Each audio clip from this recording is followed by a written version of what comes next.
This video was sponsored by Brilliant. Hey, happy Friday. As you can see, I'm in Hungary already. We're getting ready for Easter. This is gonna be a short Friday checkout, also because there's not a whole lot of news. We're just gonna talk about Elon trying to buy Twitter and then some interesting graphs. I hope you enjoy it. We also have a tech knowledge quiz this week. It is fresh with 20 brand new questions. See how many of them you can get right. Links are in the description, and welcome to the Friday checkout.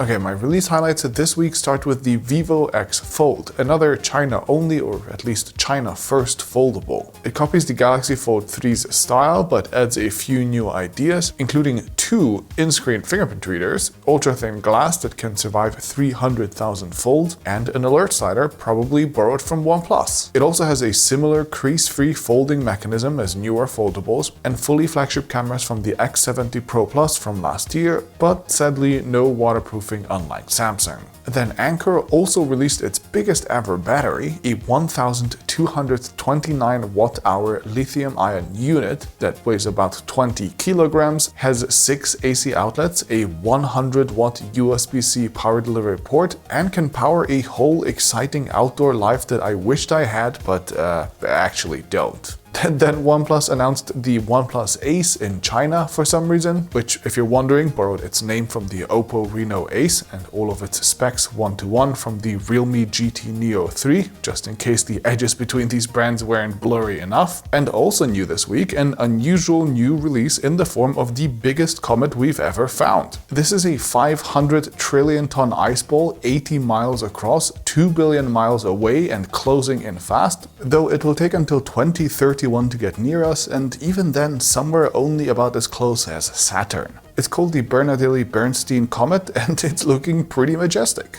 Okay, and my first story of the week is going to be Elon Musk offering to buy Twitter. All of Twitter, all at the valuation of about $43.1 billion. For once, Elon didn't actually just tweet out whatever he was going to do before he did it. He actually sent a letter to the chairman of Twitter, and he also disclosed a non-binding offer as a securities filing. So I guess that means he's kind of serious. This comes just days after him buying a minority stake in the company, first announcing that he will join the board and then saying he actually changed his mind. In the SEC filing, Musk said that, quote, "I invested in Twitter as I believe in its potential to be the platform for free speech around the globe, and I believe free speech is a societal imperative for a functioning democracy. However, since making my investment, I now realize that the company will neither thrive nor serve a societal imperative in its current form. Twitter needs to be transformed as a private company." He then went on to write that this was his best and final offer, and he would need to reconsider his position as a shareholder if it was not accepted.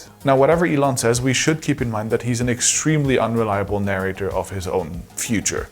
He said that he'd take Tesla private, and then he didn't. And then just days ago, he said that he'd join the board of Twitter, which again, he didn't. So we have to be very careful with his forward-looking statements. Interestingly, based on the fact that the stock price never actually reached anywhere near his offered price, the market clearly thinks that the deal won't go through, either because Musk is trolling or because of regulators or the board saying no, or who knows what else. Now, because it's almost Easter and really all I want to do is go and have some cake, I can't be bothered to give you a full in-depth analysis, but here are some quick thoughts. First, even if you really like Elon, surely we can agree on the fact that a single billionaire waking up one day and then deciding that he just wants to buy and completely control the platform that like half the world's political discourse and journalism goes through because he can, it's not the kind of utopistic vision that he wants us to think it is. Like, he's not even the lone founder in this case that built this platform magically by himself and still owns all of it. No, he just woke up one day and he's like, yep, I want to have that. Second, while Musk is very happy to call Western government fascist for stuff like ordering a production halt for a couple of days at a Tesla factory during COVID, and is happy to make fun of Saudi Twitter shareholders for their lack of journalistic values, he himself has built a gigafactory in China where he has been completely silent on much larger shutdowns and has happily kowtowed to that government and many others that have very different understandings of free speech. Pushing Twitter for radical free speech in places like India will quickly get his precious car business thrown out as well as his Twitter business, so Elon is hardly a credible savior of global free speech, and even his own financial interests will limit what he will actually be willing to do outside of the US. A global free speech platform, this will not be under him. And third, a million free speech platforms like Gab already exist, where everyone can free speech away as much as they want. Even Trump built his own. The problem is that very few people actually want to be on them long term because they're just intolerable, which eventually just makes them irrelevant. So I fail to see how turning Twitter into that would even be successful, or how it would be better for its users, except for the 5% who wants to be really angry online without any impunity. But I mean, it's the holidays. I can't be bothered to think about any of that. So instead, here are some interesting graphs that I found from TSMC's new earnings. So TSMC released its quarterly earnings this week, and my second favorite graph put together by Counterpoint is this one, showing that their newest 5 and 7 nanometer nodes have already reached a pretty crazy 50% share of their revenues, while their most interesting chart was perhaps this one. First, we can see that automotive chips are growing very fast for them, which is not much of a surprise given that cars are getting connected and are starting to drive themselves. But perhaps more interestingly, smartphone chips have been dethroned for the first time in a very, very long time as well by HPC chips. That is short for high performance computing chips, and as you can see, that category is also growing much faster than smartphones. These are basically your big boy chips from Nvidia, AMD, Intel, and more, and they're the ones that are used among other things in big servers and data centers. And I find this philosophically kind of important and meaningful because we kind of went from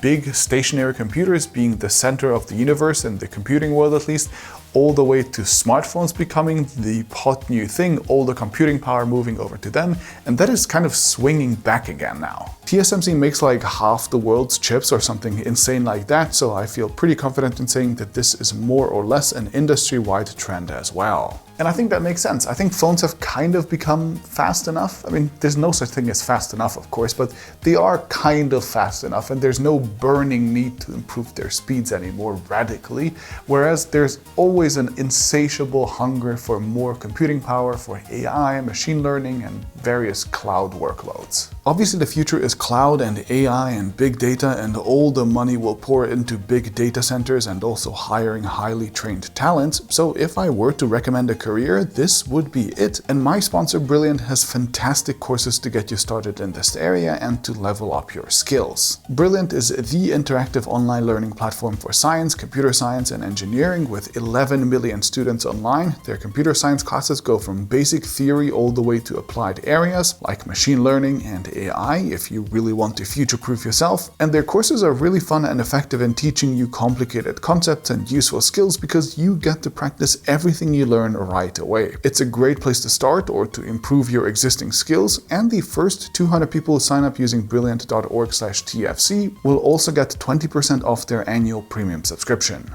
So check them out. Happy learning, happy Easter if you celebrate, and I'll see you next week.